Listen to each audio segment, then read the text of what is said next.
Hi, I'm Jason Lau from OKX, the hub of all things Web3 and crypto.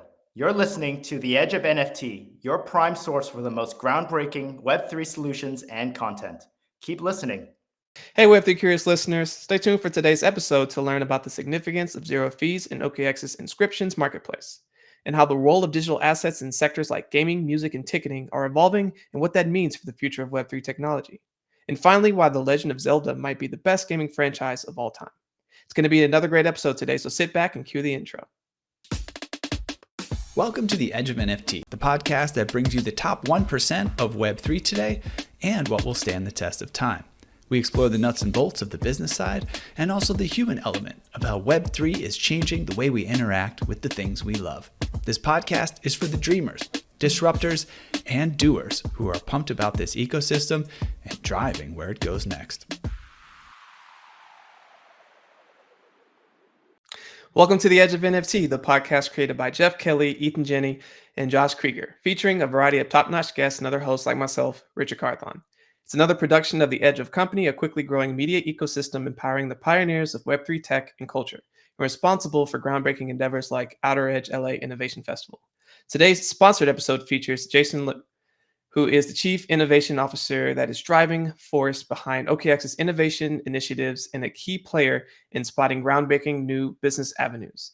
With a background in finance at Barclays Capital and CFX Incorporated and an MBA from New York University's Stern School of Business, Jason's expertise is vital in shaping the future of OKX. His feature is on making Bitcoin and crypto more accessible, continually pushing OKX to expand the boundaries of crypto and Web3 world.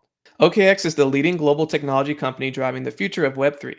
OKX provides a comprehensive suite of products to meet the needs of beginners and experts alike, including OKX Wallet, the world's most powerful, secure, and versatile crypto wallet, which gives users access to over 80 blockchains while allowing them to take custody of their own funds.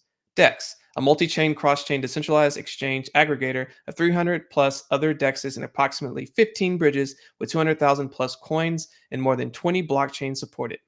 NFT Marketplace, a multi-chain, zero-fee NFT marketplace that gives users access to NFT listings across 7 top-tier marketplaces, including OpenSea, Magic Eden, LooksRare, and Blur.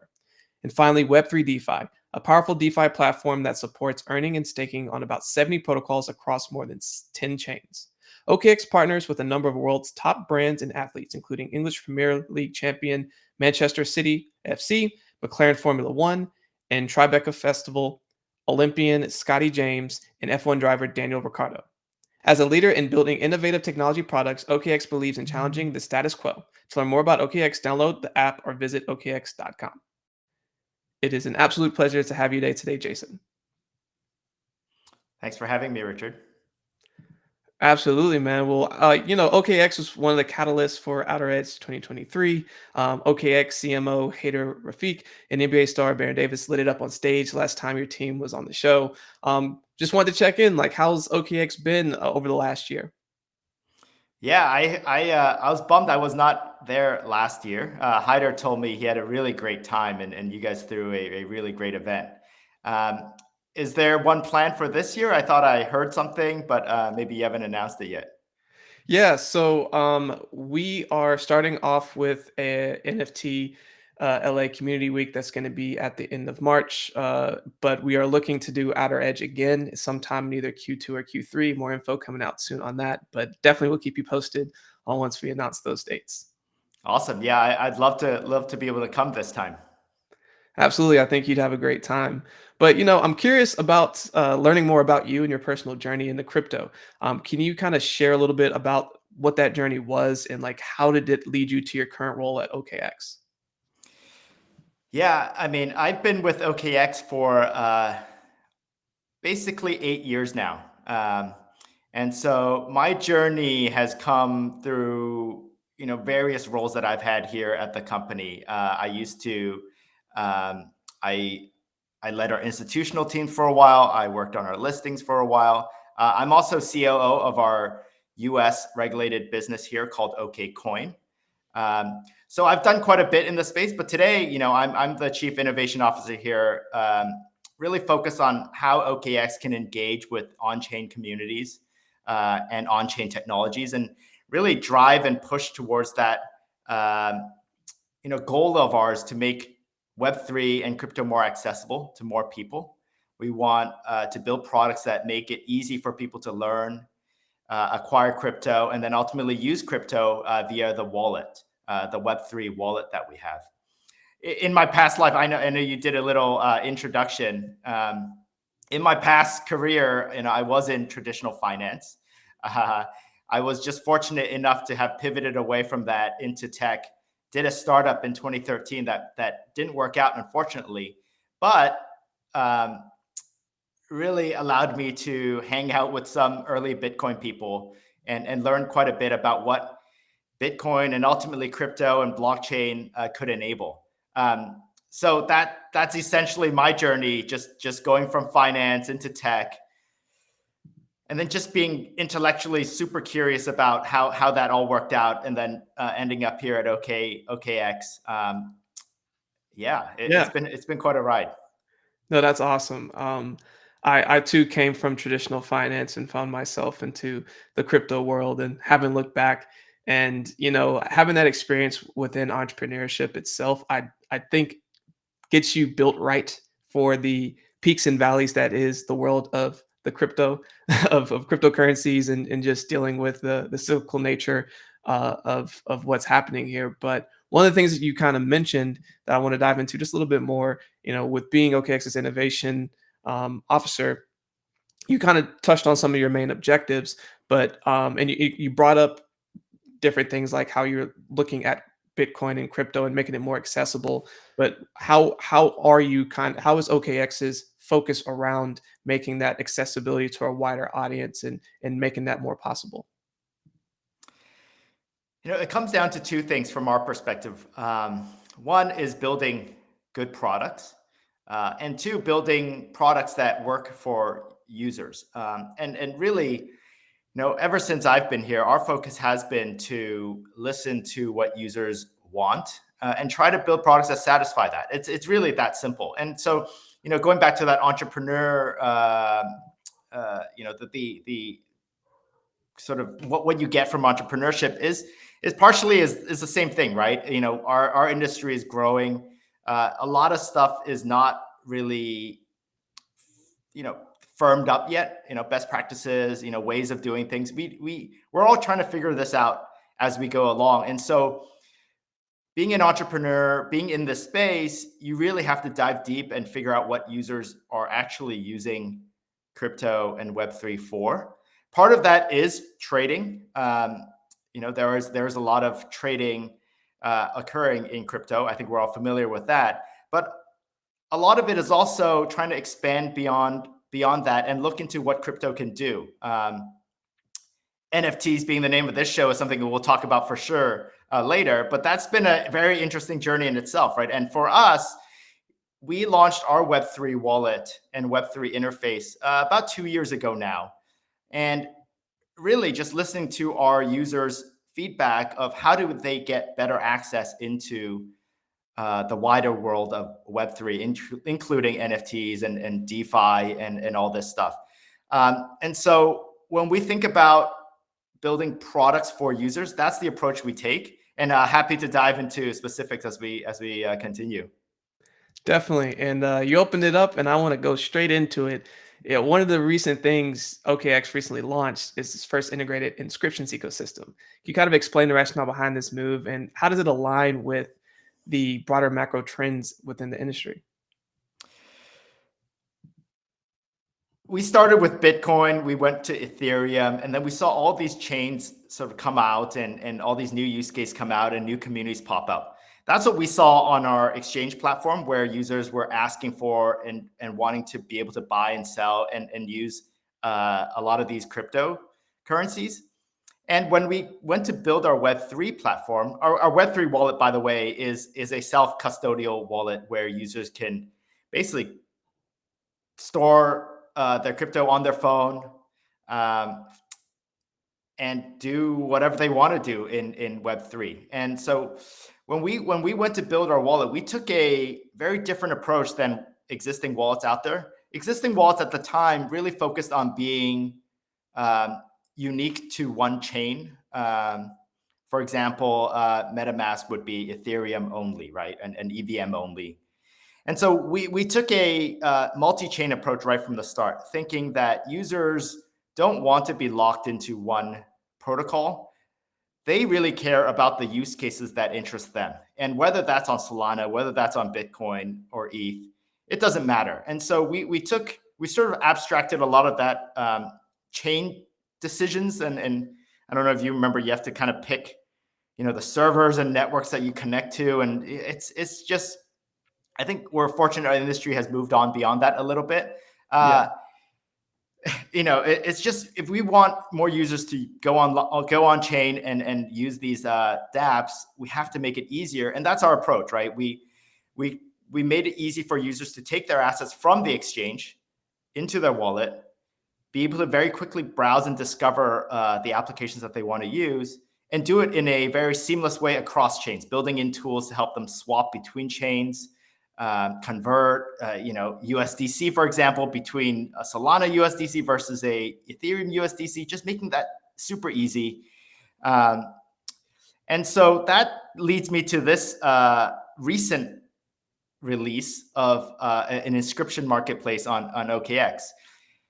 Inscriptions, for the listeners that may or may not know, are really this new innovative way of putting data onto the blockchains themselves. And with that, you get really powerful new use cases, including, more dynamic, more immutable, really strong sort of digital collectibles, right? Like, these are, I think, the best representations of what a digital collectible is today. And so we're really excited about it. And we saw that inscriptions were, one, obviously started on Bitcoin, but also happening on a variety of different protocols on Bitcoin, but also on other chains. And back to listening to our users, we also saw that they were having to go outside of our wallet, outside of our ecosystem, to go find the early wallets that support these.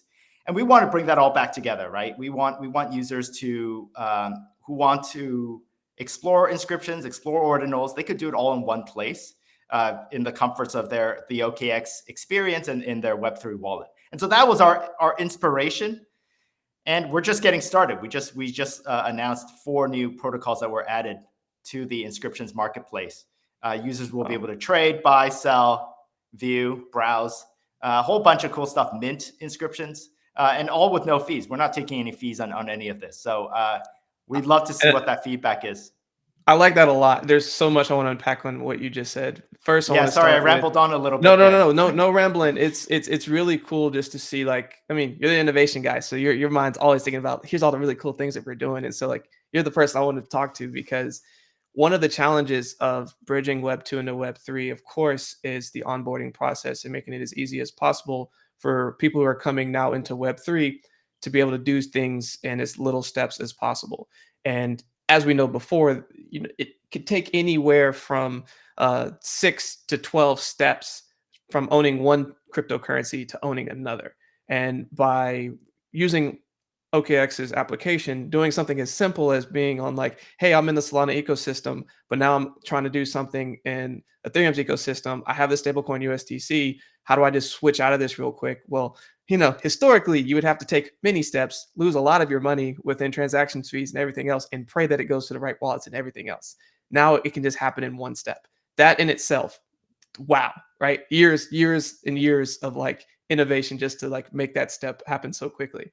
But then you're going that next step of, like, okay, what's the next thing? So in the last bull cycle, NFTs really took off, and people all at once were trying to figure out, hey, what's going on? How do we do this? And, like, right now, for people who are kind of in that space, they're learning about inscriptions. Oh, basically NFTs that are on Bitcoin, and now I can do all this. It's overwhelming for some people, but they're trying to get in, and they're having to go to a lot of different places to figure out how to do that. But you're making it very easy. And not just that, you brought up a really good point, which is zero inscription fees. That, I haven't heard of another platform that I'm able to do that. Can you kind of just dive into that a little bit more, and why that innovation in itself is unique to OKX, and why you decided to go in that direction? Yeah, our focus is on making this accessible. We think it's still very early, and charging fees from our platform's perspective at this stage really isn't conducive to encouraging more people to explore this. ideally, we'd love to see more users just explore, maybe buy their first NFT, first inscription. And, if they do it, and we don't want to take a cut of that at the very first stage, right? I think at this stage where the industry is, we think that no fees is the way to go. And we just want more users onboarded, educated, and using crypto. That's really our goal. We're fortunate to have this ecosystem around centralized exchange. So users do come, and if they want to trade and buy crypto, they do pay fees on our centralized exchange platform. But once they're taking that crypto off the exchange, right now we don't charge any fees actually across our whole Web3 sort of portfolio. So it's not just this marketplace, it's not just the NFT marketplace, even on our DEX aggregator, on our yield aggregators. We build a lot of tools that we think it's better for users to have access to, as opposed to just short-term thinking. So I mean, ultimately we want feedback too, right? I don't think for a moment that our products are perfect, and we want more people to use them so we can get that feedback to improve. And you've definitely taken a big step in eliminating a barrier of why someone would want to try and get involved in it, by going to zero fees. So I think it's a really cool way to encourage people to use it, so they can get that experience, provide the feedback, and you can keep making those improvements. So I like that a lot. And one of the things that I kind of go ahead. Sorry, beyond zero fees, actually, there are instances where there are features where users are actually rewarded for even trying them out. I mean, I'll give an example. We talked about USDC swapping between chains. Circle and us, we had partnered to do a promotion where users went ahead and did that, would actually get their gas fees, the network fees, reimbursed back to them. So, wow, these are fees that we don't take a fee on the platform side. But not only that, by trying this feature out, you got your gas fees reimbursed. So we mean it when we say we want users to try these features and get more people into it. Yeah, that is a great distinction, because as everyone knows, in the last NFT gas wars, gas got pretty expensive pretty quickly, and so even now with doing some of the inscription fees can be pretty pricey. So again, OKX is wanting people to come and use this, and I really think that speaks volumes. And I think you're gonna get some people to go and try it out. But I kind of want to dive a little bit more just into looking granularly at all of NFTs, inscriptions, and looking at that particular space. From your perspective, like, how should big brands be thinking about NFTs in 2024, especially compared back to the approach in 2021? I saw that you guys had a episode with Mercedes a couple weeks back, and I think that's interesting because big brands, and we've been talking to a bunch of them too, haven't really gone away from NFTs. I think to them, it's still something that's worth experimenting on. This digital frontier, this digital ownership is not going away, right? This trend. And I think for big brands, we're working with some of these. I don't know who I can announce, but there is one recently that we have been talking to and publicly announces. We are helping them see how they can access our user base and sort of cross-pollinate ideas around what type of engagement these brands would like to get by having users by having them issue NFTs, but also joint users own them. I think digital collectibles, NFTs, are really just the tip, right? It's really what can that enable that we're all trying to figure out. So as an example, we're helping this company, mostly Asia focused, so it might not be as familiar to Western audiences. Stephen Chow, who's the really famous movie director, Kung Fu, I don't know if you've seen that, or Shaolin Soccer or something. He's just a legendary movie director out in Hong Kong. He's doing his first NFT project in collaboration with us, and we're sort of that tech and platform provider to help him get the NFTs issued, minted, and access, the wallet is how the users will be able to access this NFT. And so we're trying to make that gap between someone that wants to do an NFT to the actual users that want to own and collect these NFTs. We're just trying to shrink that, right? We're trying to make that as easy as possible on both sides. So that's our role. And then others, we have some amazing brand partners that we're very fortunate to work with. Tribeca Film Festival, McLaren, Manchester City. In the past, we've explored, and we have done actually some experimentation around NFT ticketing. With Tribeca Film Festival last year, we worked with them to issue and sell a special NFT pass that would give special access to Robert De Niro, and I think there was some perks that were associated with that. We've done some sort of music festival, again, sort of event passes where again you get special perks. We did a drop with Manchester City when they won their Champions League last year, really as a collectible memorial for their fans, just to kind of remember that moment. But ultimately, my personal take is that when brands, NFTs are natively digital, and their functionality is natively digital, and so when we see brands go fully digital, and really, when you're trying to do physical and digital, I think the lines are always kind of blurry, right? Like why do I even need an NFT for something that's in the physical space? But when you try to do really uniquely digital experiences or access, that's when it gets very interesting, especially when you have brands that are working together, brands that maybe don't even exist anymore. I think, these are where on-chain NFTs and on-chain data and all this, we're hopefully going to see some of this stuff come out, in the years to come. It's probably still early though. Yeah, and I think that big brands are going to creatively figure out how what they're currently doing can apply to a more digital future. And you're starting to already see that happen through partnerships that you just spoke about, like you said, with Mercedes already starting to embrace how they're trying to go into that realm.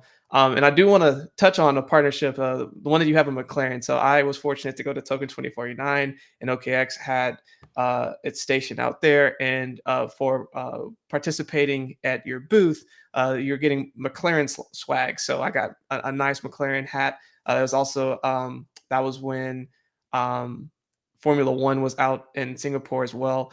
So like that was a really cool collaboration, and then being able to see some of those digital sides being able to apply back over. And I like being able to see like the real world mixed with the digital and getting the full experience of that. And I think big brands are going to continue to embrace that, even as it relates to gaming, ticketing, and so much more. And you touched on quite a lot of those. But I also kind of want to just look ahead into what you think, what key trends that you foresee in crypto and Web3, and how OKX is positioning itself to be at the forefront of those developments. You mentioned gaming, so I'll start with that one. I think just to follow on my point earlier, NFTs, crypto, and all this, they really shine when it's in a very native digital environment. And I think games are a perfect example of this. Games, we've been in talks with a lot of game companies to see how we can, obviously we have that wallet infrastructure, we have the user base where they're already crypto native, to see how we can help them bring NFTs and crypto and wallet access, really build that into their product and ecosystem. So that's exciting. I think we hope to have something really fun to talk about next time, maybe later this year. But that's definitely a focus for us. GameFi, we're eager to listen to and work with even more sort of game developers. But it's really because games are in many ways uniquely natively digital already, right? Game assets and game things are, the gamers already understand that there's value here. It's worth holding. There's potentially utility in these ecosystems already. And owning these items makes sense to these gamers.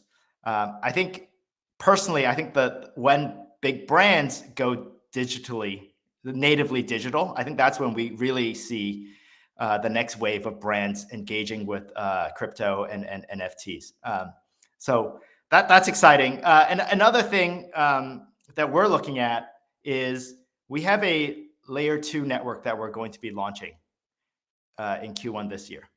That's it's a big push from our team. We're hoping to really bring the OKX experience up and down through the sort of user journey as someone goes from simple as learning about crypto, buying crypto, to now all the way to interacting with on-chain dApps, right? And if these dApps are via our wallet, access via our wallet, and on this layer 2 that we're about to launch, we think we can curate a very nice, seamless, easy experience for these users throughout. So that's something we're keeping an eye on. We're hoping to do some announcements in the next month or so. Or sorry, by the time this airs, I don't know when that will be actually. Yeah, no, that's awesome. That is yeah. definitely news I'm looking forward to. So, new layer 2. Obviously, so much can be built on top of that. I want to backtrack to the gaming aspect, as just looking at gaming as a whole, big business, huge business, and there's a lot of pull over into the Web3 space, and I think it's going to continue to grow. And there's invariably a lot of correlations between what are things that already apply to games that easily Web3 blockchain can help solve and make more economical and more useful for the end user. So I'm excited for that, and I'm glad that OKX is also leaning into that. But just you, looking into anything else that you can kind of tease up for OKX's roadmap, and other initiatives, as the innovation officer that you are working on, that you think others should be aware of and should be excited about as we look at 2024. Yeah, I mean, specifically with a NFT focus, we are looking at, so inscriptions we talked about. I think inscriptions are really for because the data stored on chain, the art, everything stored, the code perhaps is stored on chain. I think that's really for the, it's more costly, obviously, to do that. And so you have a very unique tier of NFTs that are going to be created there. But also, if you look at something like CNFTs on the Solana chain, where you're going for completely opposite, right? Which is mass market, or just a mass drop of NFTs. You can create thousands, millions, maybe even at once, very low cost. And that opens up an entirely different type of use case, right? And so we're also looking at technologies like that. Again, our role is to make sure when these technologies have traction, when users want these, our wallet supports them, and you can be sure to learn about them, but also have access to them. That's our goal, right? And so we're keeping an eye on many different types of technologies out there, and look forward to implement them as they pick up later this year. The other thing is related to NFTs is I talked about the Nobody NFT that we're working on with the Stephen Chow director. That ability to launch a NFT via our platform is something that we're going to open up and hopefully work with more creators and brands later this year to allow them to essentially do that, right? Bridge that gap between ideation to actually getting NFTs into hands of crypto users. So that's another area where we're excited about and excited to roll that out further. Yeah, that's awesome. So, the ability to have an NFT marketplace where people can create and launch straight onto OKX is pretty awesome, and also just looking at all the elements between inscriptions, NFT creation, cross-chain movement, zero fees. There's a lot going on at OKX. So for everyone listening, if you've been under the rock and you don't necessarily know what's going on at OKX, clearly a lot to go check out. So definitely go and do that. And I've been very eager to learn about everything going on, but now I'm actually eager to learn a little bit more about you. So we're actually getting ready to go into our next segment, which is Edge Quick Hitters.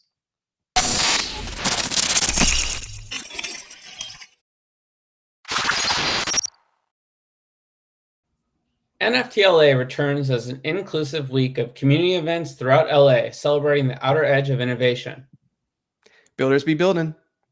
There's so much energy colliding around gaming, AI, generative art, the metaverse, decentralized social, and the future of entertainment. If you want to be in the mix, including the official free NFTLA celebration, visit outeredge.live to subscribe for your updates and RSVP. Edge Quick Hitters is a fun and quick way to get to know you a little bit better. There are 10 questions and we're looking for a short, a single, or few word response, but feel free to expand if you get the urge. You ready? All right, let's do it. Awesome. What is the first thing you remember purchasing in your life? Basketball cards.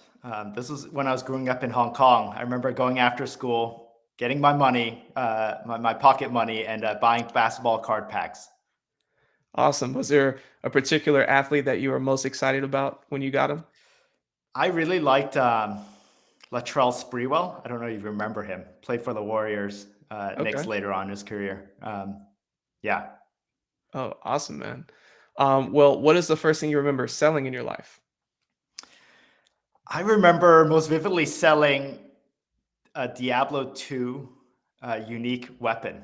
At the risk of dating myself, that was pretty interesting. Like knowing that, again, knowing that some of these digital items can have value to people. I think it sold for $50, which was a lot of money to me back then. Right. And I also sold some Eve Online, so like another video games digital assets back Hey, then. Jason, it sounds like it was foretold that you would end up in It was Web3 meant at to some point. be. It was meant to be, Yeah. man. That is so cool. What is the most recent thing you purchased?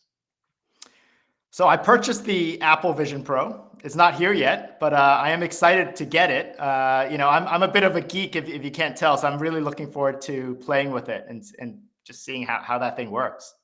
Yeah, that's awesome. I have a MetaQuest too, and I am tempted. So like, I want to hear what your reviews are. I'm also going to see what other people think about it. But yeah, let me know. Like that, it looks so cool. It looks so cool. I think the Quest has so many more applications out already, games in particular. I think the Vision Pro has a little bit of catching up to do, but the hardware just looks amazing. So we'll see. Awesome, man. Well, what is the most recent thing that you've sold? It's been a while. I'm a little bit of a hoarder. I like to keep my things. But I do sell my old video games. I play them. I buy the physical ones. I play them, and then I get rid of them. I think it was a Switch game that I sold a couple years ago. Gotcha. Nice. Yeah, I'm kind of the same way. I'm one of those. I don't mind playing a multiplayer game, but I really like story mode, and like I also like playing it on the hardest level because like I like the challenge. But like it's one of those things. Like once I've beat it, like realistically, am I probably gonna play it again? No. So just go ahead and trade it and see if I can get whatever cash I can and keep going. So I feel you on that one, Jason. Um, What game do you like? Oh man, from a game. So I'm a console guy. I've been a PlayStation person forever, so I've owned every single thing that they've ever put out. But God of War, love that.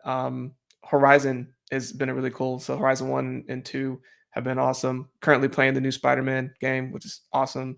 Also played a lot of the Assassin's Creed series. So, Nice. but I play a full range of games. Yeah. I didn't have a PlayStation when I grew up. I had the Nintendo stack, but recently, so my first PlayStation I just got was the PlayStation 5. Nice. Fortunately, it's backward compatible, so was able to catch up on some of really all the games that I missed out on in the I guess 5 whenever PlayStation 4 came out. So that's been pretty fun. Played some of those games you mentioned. Yeah. Oh man, so many good ones. If you need recommendations, I got you. I liked Ghost of Tsushima, actually. I don't know if you played that That's a one. good one. Yeah, So that's a it's good just one. a beautiful art Beautifully direction. made Just, game. yeah, beautiful. Yeah, Good absolutely. storytelling. Even so, another one, Last of Us. I like 1 and 2. Like when it came out on HBO, I was like, I was watching it with my wife, and I was like, oh, you don't even know what's coming. I have yet to play that one. Yeah. Oh, that's also Yeah. like a really good one. But what would you consider your most prized possession? This one was tricky. I thought about this, and I actually don't think I have one prized possession. I keep I keep a lot of things just hanging out, but nothing like I wouldn't lose sleep if anything got lost. I think I think the experiences and the team and family and all that is a little bit more important. Things that are actually irreplaceable. Yeah, I like that. That's a good response. Um, if you could buy anything in the world, digital, physical, service, experience that's currently for sale, what would it be? And again, this is you have unlimited money. Like, what are you going after? Yeah, in line with my previous sort of answer, it's really, I think it would be an experience where I could spend time with my family, my friends, maybe an amazing vacation. I don't know what it is, but that would be probably what I'd be leaning towards. Yeah. I as I have gotten older, I've leaned way more into experiences and having those experiences with people I really care about. I just feel like that's way more filling. So I really vibe That, with that's that answer. exactly right. I think this is a answer that 10 years ago, 20 years ago, I would not have said. So I totally get it. Yeah. Um, if you could pass on one of your personality traits to the next generation, what would it be? I hope it would be something around curiosity, just trying to figure out how things work and learn a little bit more about things. I think that's something I try to do when learn about new technologies or new products. Just how do they do it, right? Like I think Yeah. it's pretty fun. It's fun, I think. I think so too. And I Yeah. think I also love curiosity. And I think unfortunately people's curiosity is taken from them as we go through. And I'm just talking about Western and Americans like going through schooling systems and being taught that there's only one right answer when there's multiple ways to do stuff and everything else. And I think people being able to be a little bit more curious and following it allows for more creative thinking. So I like the curiosity answer. On the flip side, if you could eliminate one of your personality traits for the next generation, what would it be? I'm gonna say procrastination, I guess. I don't know if that's even a personality trait, but I try to have a rule for myself where if it can be done in 5 minutes, just do it. But there are inevitably things that can't be done in 5 minutes, and I like to. I convince myself that I'm spending time thinking about it, but definitely I could do better in procrastinating. So maybe a little bit of that. Yeah, it's a good one. I think we all procrastinate a little bit, and Yeah, yeah, it's a tough one, man. Especially being busy. Life, you just keep getting busier with life, and it's like, what do you prioritize? And some things need to be done, but like, can it wait? And yeah, so procrastination is a good one. What did you do right before joining us on the podcast? I made myself a cup of coffee. Great. I learned how to make coffee at home during COVID, and so it's a nice kind of 5 minute step away and just kind of pour the water and all that. I think it's kind of meditative actually, and I don't know if my coffee's any good, but it's good enough for me. Hey, that's what matters, right? You're the one drinking it. So, That's and right. if it's one Yeah, of those things that like helps with your morning routine, get you going, it's a good one to have, and saving you a ton of money, not getting coffee at a bunch of shops and whatnot. So, that's right. two for one That's right. there. What are you doing right after the podcast? I told you there's snow outside, so I'm going to be taking my dog out. We're going to go run around in the snow. Awesome. Well, we usually like to wrap with a bonus question, and I got a good one because you are such a gamer. What is your favorite game of all time? Ooh, favorite game of all time. I'm a Zelda fan. I have yet to finish Tears of the Kingdom, the most recent one.